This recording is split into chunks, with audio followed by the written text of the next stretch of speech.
Hello viewers, আজকে সিনেমার গল্প শোনাতে চলেছি। তার নাম হচ্ছে মার্ডার। এটা একটা ক্রাইম থ্রিলার মুভি। তবে চলুন জেনে আসা যাক এই সিনেমার পুরো গল্পটা। গল্পের শুরুটা দেখানো হয় ব্যাংকক শহরে, যেখানে পুলিশ কাস্টডিতে নিয়ে আসা হয়েছে সিমরান নামের একটা মেয়েকে। তাকে কী কারণে গ্রেপ্তার করা হয়েছে তা আমরা গল্পে জানব। পুলিশ তাকে জিজ্ঞাসাবাদ করছে, আর সিমরান পুলিশকে তার জবানবন্দি দিতে শুরু করে। সে বলে, একজন অবিবাহিত নারীর চেয়ে একজন বিবাহিত নারীর জীবনের শূন্যতা একাকিত্ব তাকে কতটা যন্ত্রণা দেয় সিমরান তা বোঝে। 5 বছর আগে সুধীরের সাথে তার বিয়ে হয়। সুধীর তার বোনের হাজবেন্ড ছিল। তার বোন মারা যাওয়ার পর সে সুধীরকে বিয়ে করে এবং বোনের ছেলে কবিরকে নিয়ে তাদের সংসার। আর তারা ইন্ডিয়া থেকে ব্যাংকক চলে আসে। সুধীর এবং সে হাজবেন্ড হিসেবে থাকলেও তাদের মাঝে রয়েছে শূন্যতা, কেননা সুধীর তার বোন সোনিয়াকে এখনো ভুলতে পারেনি। আর সিমরানের মাঝে সোনিয়াকে খোঁজে এবং তাকে স্ত্রীর ভালোবাসা দিতে পারে না। নিজে একাকিত্ব কাটাতে সিমরান একটা পার্ট টাইম জব করে। আর একদিন অফিস থেকে ফেরার পথে বৃষ্টিতে তার দেখা হয়ে যায় সানি নামে একটা ছেলের সাথে, যে তার পুরো পরিচিত। সানি রিকোয়েস্টে সিমরান তার ফ্ল্যাটে আসে। সানি জানায় যে সে ব্যাংককে একটা ডিস্কোতে ডিজে হিসাবে কাজ করে। সানি সিমরানের ভিজে শাড়িটা নিয়ে গিয়ে শুকিয়ে দেয় এবং তাকে কিছু কাপড় দিয়ে পরার জন্য। এভাবে সিমরান সেখানে কিছু সময় থাকে এবং সানির সাথে টুকটাক কথা বলে। বৃষ্টি থামার পর সিমরান যখন চলে আসছিল, সানি তাকে একটা কাগজের প্যাকেট দেয় এবং বাসা গিয়ে দেখতে বলে। এদিকে সিমরান বাসায় এসে সুধীরকে বলছে যে আজকে তার একটা বন্ধুর সাথে তার দেখা হয়েছিল, কিন্তু সুধীর সবসময় কাজ নিয়ে পড়ে থাকে। সিমরানের প্রতি সে যত্নশীল আগ্রহী না। সিমরান বুঝতে পারে, সে রাগ করে যে সুধীর কখনোই তার কথা মনোযোগ দিয়ে শোনে না। দুজনের মধ্যে উচ্চবাক্য হয়। একটা সময় সুধীর সিমরানকে সোনিয়া বলে ডেকে ওঠে। সিমরান মন খারাপ করে চলে যায়। রাতে সিমরানকে আমরা দেখি যে সে সানির দেওয়া সেই প্যাকেটটা খোলে। তাতে আমরা সানি ও সিমরানের একসাথে অনেকগুলো ফটো দেখতে পাই। সানি ও সিমরান ইন্ডিয়া থাকতে একই কলেজে পড়তো। তারা দুজন দুজনকে ভালোবাসতো। একদিন কলেজে একটা ছেলে সিমরানকে বাজে কথা বললে সানি তাকে মেরে দেয় এবং পুলিশ তাকে অ্যারেস্ট করে নিয়ে যায়। সানি সিমরানকে তার ফোন নাম্বার দিয়ে একটা সিডি দেয়। সিমরান সানিকে ফোন করে পরের দিন এবং একসাথে দেখা করে ঘুরে বেড়ায়। আর সেই দিন রাতেও সুধীরের সাথে সিমরান আবারও কথা কাটাকাটি হয়। সিমরান সানির সাথে দেখা করে পরের দিন আবারও এবং সানিকে তার মনের কষ্টের কথাগুলো বলে। সিমরানের বোন সোনিয়া প্লেন ক্রাশে মারা যায়। সেই ফ্লাইটে সিমরানের যাওয়ার কথা ছিল। সে একটা কারণে না গিয়ে টিকিটটা তার বোনকে দেয়। সিমরান বলে থাকে যে সেই দিন সে যদি তার বোনকে সেই টিকিটটা না দিত তাহলে হয়তো তার বোন জীবিত থাকতো। নিজের অপরাধ বোধ থেকে আর বোনের বাচ্চা কবিরের জন্য সে তার দুলাভাই সুধীরকে বিয়ে করে। আর তখন সানি জেলে ছিল। সানি সিমরানকে সান্ত্বনা দিতে গিয়ে তার কাছে চলে আসে এবং তাকে কিস করে। সিমরান সরে গিয়ে বলে যে এটা ঠিক হচ্ছে না। তবে সানি সিমরানকে কাছে টেনে নেয়। এভাবে তারা দুজন বেশ অন্তরঙ্গ হয়ে পড়ে। আর এইভাবে শুরু হয় তাদের মেলামেশা, যেটা চলতে থাকে। সুধীর এটা জানতে পারে না তার পিঠ পিছিয়ে এগুলো হচ্ছিল। আর সিমরানকে আমরা দেখি যে সুধীরকে এবার ইগনোর করতে শুরু করে। একবার সুধীর ফরেন ট্যুরে গেলে সিমরান সানির সাথে এতটাই মেলামেশা মগ্ন হয়ে পড়ে যে সে ভুলে যায় যে কবিরকে স্কুল থেকে আনতে হবে। আর যখন মনে পড়ে সে স্কুলে যায় আর দেখে যে কবির স্কুলে গেটে একা বসে আছে। তাকে দেখে কান্না শুরু করে। সিমরানের কাছে সেদিন বেশ খারাপ লাগে। আর সিমরানের কাছে মনে হয় যে সে দায়িত্ব অবহেলা করছে, তার হাজবেন্ড সুধীরকে ঠকাচ্ছে। সিমরান ঠিক করে সানির সাথে সমস্ত সম্পর্ক ভেঙে দেবে আর সে সানির বাসায় আসে। সানির সাথে সিমরান অন্য একটা মেয়েকে দেখে, যার নাম রাধিকা। সে বলছে যে সানির প্রেমিকা সে সিমরানকে গালি দিতে থাকে আর সিমরান সম্বন্ধে বেশ কিছু পার্সোনাল কথা বলে ফেলে। সিমরান বুঝে যায় যে সানি তাকে এসব বলেছে। সানি রাধিকাকে ঘর থেকে বের করে দেয় এবং সিমরানকে মানাতে চায়। তার সাথে জোরজবরদস্তি করতে থাকে। একটা সময় সিমরান হাতের কাছে একটা ছুরি পায় এবং সেটা সানিকে মেরে দেয়। সানি মারা যায়। এটা ছিল সিমরানের বয়ান পুলিশকে। তবে সিমরানের বয়ান শোনার পর পুলিশ ইন্সপেক্টর খেপে যায় আর বলে তুমি মিথ্যা বলছো। আর সুধীরকে দেখায় যে পাশের রুমে পদ্মার উপাসে ছিল। বলে সুধীর বলছে সে খুনটা সে করেছে, সত্যটা বলো খুনটা কে করেছে। সিমরান বলে সুধীর আমাকে বাঁচাতে চায়, তাই নিজের উপর দোষ নিচ্ছে। পুলিশ এবার সুধীরের কাছে আসে এবং তার জবানবন্দি নেয়।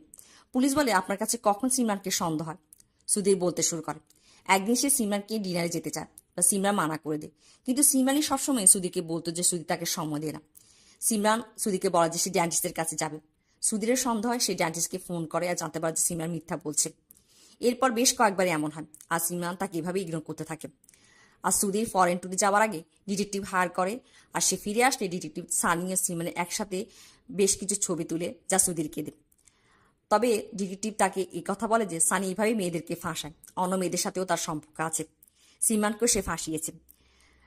ডিটেকটিভ সুধীরকে সানির ঠিকানাও দেয়। সুধীর সানির বাসায় চলে আসে।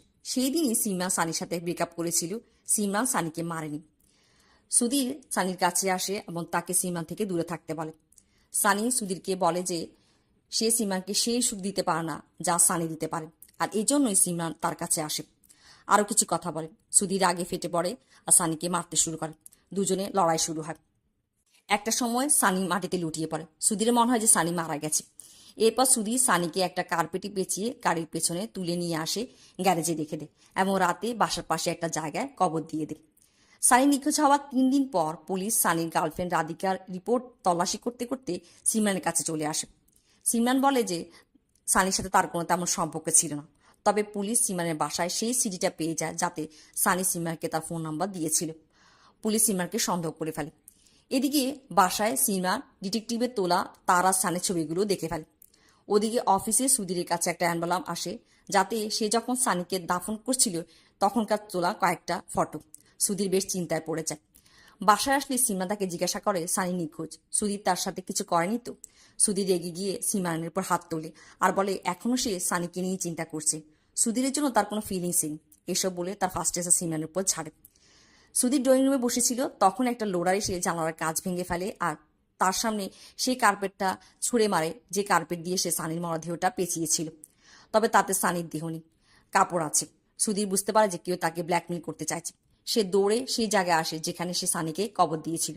তবে মাটি খুঁড়ে অবাক হয়ে পড়ে সানির দেহ তাতে নেই, আর পাগলের মতো এদিক ওদিক খুঁজতে থাকে। আর তখনই সিমরান সেখানে আসে আর সুধীর তাকে সবকিছু খুলে বলে। সিমরান তাকে শান্ত হতে বলে এবং বলে কালই ইন্ডিয়া চলে যেতে। সেও পিছে পিছে ব্যাংক ব্যালেন্স সবকিছু বন্দোবস্ত করে ইন্ডিয়া আসবে। সুধীর মানতে না চাইলে সিমরান তাকে কবিরের কথা বলে যে কবিরের ভবিষ্যৎ চিন্তা করতে। আর শেষ পর্যন্ত সুধীর সিমরানের কথা মেনে নেয়। পরের দিন সিমরান সুধীর ও কবিরকে এয়ারপোর্টে পৌঁছে দেয় আর চলে আসে। সুধীর বিমানে ওঠার আগে সিমরানকে ফোন করে। তারা যখন কথা বলছিল সুধীর সিমরানের ফোনের ওপাশে পুলিশের গাড়ির সাইরেন শুনতে পায়, আর এর মধ্যে সিমরানের ফোন কেটে যায়। গল্প আবারও বর্তমানে চলে আসে।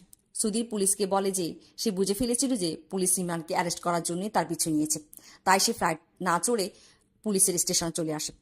পুলিশ যখন সুধীরকে জেলে নিয়ে যাচ্ছিল, সিমরান সুধীরের কাছে ক্ষমা চায়, বলে যে তার জন্য এসব হয়েছে। তবে সুধীর বলে যে না, সিমরানের জন্য এসব হয়নি। সেই সিমরানকে যদি সেই ভালোবাসা দিতে পারতো যেই ভালোবাসা সিমরান ডিজার্ভ করে, তবে এসব কিছুই হতো না। পুলিশ অফিসার কেসটা সলভ করলেও তার মনের মধ্যে কিছু একটা খটকা থেকে যায়। সে বলে সুধীরকে তাহলে ব্ল্যাকমেল কে করছিল, আর বলে যে তাদের সানির গার্লফ্রেন্ড রাধিকাকে জিজ্ঞাসাবাদ করা উচিত। ওদিকে সিমরান বাসায় পৌঁছতে তার সামনে সানি আসে। সানিকে জীবন্ত দেখে সিমরান ভয় পেয়ে যায়। সিমরান পুলিশকে ফোন করতে চায়, তবে সানি ফোনের লাইন কেটে দেয় আর বলে আমাদের পথের কাটা এখন আর নেই, আমরা একসাথে থাকতে পারবো। তবে সিমরান সানির কথা শুনতে চায় না। ওদিকে রাধিকার পুলিশ স্টেশনে তাকে নিয়ে আসা হলে পুলিশকে সে বলে যে সানি মরেনি, সে জীবিত। সুধীর যখন সানিকে কার্পেটে পেঁচিয়ে গাড়ির পেছনে তুলে সে দেখে ফেলেছিল, আর সুধীর গাড়ি যখন গ্যারেজে রেখে যায় তখন রাধিকা আসে এবং সানিকে বের করে। সানি তখন জীবিত ছিল। সে রাধিকাকে বলে যে সে এখানে থাকবে, আর রাধিকাকে বলে যে গাড়িটাকে ফলো করার জন্য, যে সুধীর তাকে কোথায় নিয়ে যায় আর তাকে বাঁচানোর জন্য। তারা এভাবেই সুধীরকে ব্ল্যাকমেল করে তার কাছ থেকে টাকা আদায় করবে। সুধীর যখন সানিকে দাফন করছিল, রাধিকা তার ছবি তুলে ফেলে এবং সুধীর যাওয়ার পর সে সানিকে বাঁচিয়ে ফেলে। এই ছিল রাধিকার বয়ান। সুধীর এসব শুনে ঘাবড়ে যায়, ভাবে সানি সিমরানকে গিয়ে ক্ষতি করতে পারে। সুধীর পুলিশ স্টেশন থেকে পালিয়ে যায়, পুলিশ তার পিছা করে। ওদিকে সিমরান সানির কাছ থেকে বাঁচতে তাকে ধাক্কা মেরে বাইরে এসে গাড়ি করে পুলিশ স্টেশনে আসছিল। তার সামনে সানি চলে আসে। সিমরান গাড়ি থেকে নেমে জঙ্গলের মধ্যে দৌড় দেয়। ওদিকে সুধীর বাসার কাছে এসে সিমরানের গাড়ি দেখে, সেও জঙ্গলের মধ্যে ঢুকে পড়ে। সানি সিমরানকে ধরে ফেলে আর তাকে বোঝায় তার সাথে যাওয়ার জন্য। সিমরান না মানতে চাইলে সে তাকে একটা চড় মারে, ফেলে দে, এবং সিমরান এখানে জ্ঞান হারিয়ে ফেলে। সানি এবার সিমরানকে কোলে উঠিয়ে নিয়ে চলে যাচ্ছিল, এমন সময় সুধীর চলে আসে। তাদের দুজনের মধ্যে অনেক লড়াই হয়। সুধীর সানিকে কাবু করে ফেলে। সানি মাটিতে লুটিয়ে পড়ে। সুধীর সিমরানের কাছে যায়, তার জ্ঞান ফিরে এসেছে। দুজনকে জড়িয়ে ধরে। ওদিকে সানি যখন সুধীর আর সিমরানকে একসাথে দেখে এবং তাদেরকে দেখে মনে হচ্ছিল যে সানি সেখান থেকে চলে যাচ্ছিল, তবে সেটা সে না করে একটা ধারালো হাতিয়ার এনে সুধীরকে আবারও মারতে চায়। আর তখনই পুলিশ ইন্সপেক্টর সেখানে চলে আসে এবং সানিকে গুলি করে দেয়। সানি মাটিতে লুটিয়ে পড়ে, মারা যায়। পুলিশ ইন্সপেক্টর সুধীর ও সিমরানকে শুভকামনা জানায়, তাদেরকে একটা নতুন জীবন শুরু করার অভিনন্দন জানায়। এভাবেই এই গল্পটা শেষ হয়।